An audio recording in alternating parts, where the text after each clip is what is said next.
பிரியாணி கொடுத்தாங்க, ஸ்வீட்ஸ்லாம் கொடுத்தாங்க, அப்புறம் இன்னும் வந்து மட்டன் இதெல்லாம் தந்திருக்காங்க. ஓகேவா கைஸ்?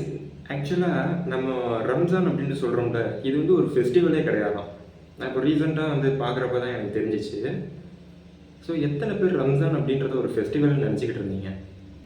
முஸ்லீம் கேலண்டரில் 9th மந்த்தை தான் ரம்ஜான் அப்படின்றத சொல்லுவாங்களாம். ஸோ அந்த ரம்ஜான் மந்த் ஃபுல்லாகவே வந்து ஃபாஸ்டிங் இருப்பாங்களாம். ஓகேவா? அந்த ஃபாஸ்டிங்லாம் முடிஞ்சதுக்கப்புறமா வர ஃபெஸ்டிவல் பேர் தான் ஈத். அது வந்து நம்ம ஈத் அப்படின்னு சொல்லலாம், இல்லைனா ரம்ஜான் ஈத் அப்படின்ட்டு சொல்லலாம், இல்லைனா அதோட ஆக்சுவல் நேம் என்னென்னா ஈத் அல் வந்து ஆக்சுவலான ஃபெஸ்டிவலோட நேம் அப்படின்றது. ஸோ ஃபைனலாக ரம்ஜான் அப்படின்றது ஃபெஸ்டிவல்லாம் கிடையாது.